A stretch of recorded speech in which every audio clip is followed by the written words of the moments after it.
Ahora bien, ¿a quién pertenecían las Indias? El Papa Alejandro VI con su famosa línea dividió el orbe entre España y Portugal. El límite era difícil de fijar geográficamente, de modo que a pesar del Tratado de Tordesillas de 1494, fue renovado objeto de disputas y extralimitación. Más tarde España se apoderó de las Filipinas, Portugal del Brasil. A las Antillas se le sigue llamando hasta hoy Indias Occidentales. El litoral brasileño del continente fue lo primero que se llamó América por Américo Vespucio, extendiéndose después por el uso del nombre, en el curso del siglo XVI a todo el Nuevo Mundo. Los españoles se lanzaron ávidos sobre América. Fue una generación heroica de descubridores y conquistadores, mas también aventureros de distinta condición y origen. Como suele ocurrir en estos trances, fueron atraídos por el señuelo tentador. Fue una embriaguez que se apoderó de la nación entera. Fue una interminable sangría de decenas y decenas de millares. Iban a probar fortuna, en busca de tesoros, del oro falaz, mas también en busca de poder, de mando, de predominio. Los libros de caballería se troncaban en realidad palpitante, una ruda y salvaje realidad mucho más fantástica que todo lo imaginable. Para un tipo bragado, decidido a todo, las posibilidades no tenían tope. ¿Qué sino el de aquellos hombres? Aquí tenemos a un Balboa que descubre el océano Pacífico y tiene una muerte patibularia. Y he aquí a Ponce de León que, en demanda de Bimini, la tierra de la eterna juventud, topa con la Florida. Y Hernán Cortés fue uno de los más claros varones de la conquista, hombre de espíritu, seducido intelectualmente por la naturaleza, que se le derrumbaba a los pies, por el aliento de aquella vida virgen y lo singular de aquellas naciones niñas. Con un par de centenares de locos conquista todo el imperio azteca, y está a punto de perecer en el riesgo, pero con incomparable ardid de estratega, en un salto de inaudita temeridad, se repone y se impone vencedor. Nada se le pone por delante en realidad, y es el primero que acierta a aprovechar con sabia política y en provecho propio las rivalidades y diferencias entre los indios. Y Pizarro, una vida espuria, con el destino del paria que ha de gemir al margen de todo lo que es vida plena, riqueza y poder, un porquerizo. Con audacia sin par cae como un azote sobre el imperio de los incas, una ruina bajo sus espuelas. El botín pasa de los 800 millones de marcos de oro. Él y Almagro, el descubridor de Chile, perecieron como personajes dramáticos, de modo siniestro y fatídico. España instala en las nuevas tierras una sociedad vieja, surgen mayorazgos gigantescos que permiten a los señores hacer en las ciudades una vida de opulencia.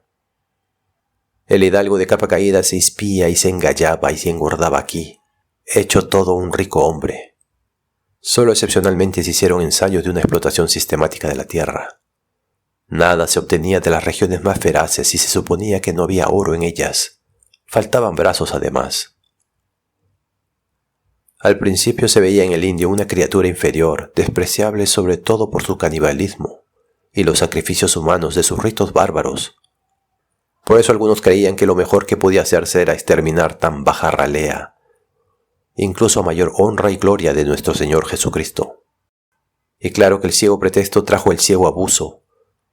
Se renunció a obligaciones de honor, de humanidad, de palabra respecto del bárbaro hereje, y se fue tan bárbaro como él, se lo despojó, se lo acosó, se lo atropelló y martirizó.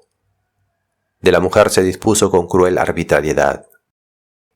El desdichado indio veía tan poca posibilidad de defensa contra la maldición que sobre él habían traído los dioses blancos, que se le murió la esperanza, ya para siempre. Muchos aborígenes se quitaban la vida, algunas mujeres se provocaban el aborto con pócimas secretas. ¿Para qué nacer? La corona de España acudió en defensa de los desgraciados, prometiendo la libertad a todos los que se bautizaran. Solo los que persistieran en la herejía seguirían viviendo como esclavos. Por el reparto de 1512, los indios quedaban sometidos a servidumbre en los fundos. Pero fue tan difícil llevar humanamente a la práctica lo legislado, que en 1542 la corona puso a los indios bajo su protección directa. En cierto modo, como súbditos semi-independientes, su propiedad se consideraba intangible, Mas leyes tan sabias y humanas no lograron acabar con la esclavitud, con la expoliación y las persecuciones. Decisiva fue aquí la intervención de la Iglesia española. Mientras los franciscanos se consideraron custodios de los derechos de la corona, se convirtieron en paladines de la casta indiana los dominicos, dirigidos por el padre Las Casas. Por la bula del año 1537 de Pablo III, se consiguió que los indios fueran explícitamente declarados iguales humanamente, aptos para los sacramentos y dignos de ser admitidos en la comunión de los cristianos. Esto estimuló y facilitó la labor de los misioneros. Así, a la obra militar de los conquistadores sucedió la conquista de las almas. Pero la ya en sí poca densa población indiana había sufrido una mengua tan terrible que Las Casas influyó enérgicamente para que se llevaran negros de África, que serían utilizados como obreros en las plantaciones. Por modo tal ingresa un elemento racial nuevo en la historia de la colonización americana. Ya desde el primer momento fue despreciada la sangre negra, que desgastó y desvalorizó a la India. El número de los negros aumentó rapidísimamente, surgiendo multitud de mestizajes que daban lugar a dificultades infinitas, no ingratas siempre a las autoridades españolas. Estas se mantuvieron tercamente en su punto de vista de que los altos cargos solo debían ser ocupados por peninsulares.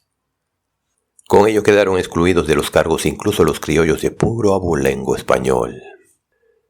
Forman estos la clase alta y acaudalada.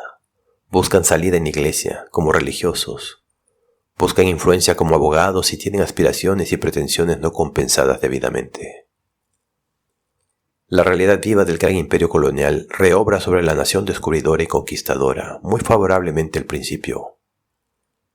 Los monopolios son impuestos con toda severidad, puerta cerrada a las naves extrañas, a las mercancías extrañas, a las ideas extrañas. Sevilla era la gran atalaya de todo el tráfico colonial.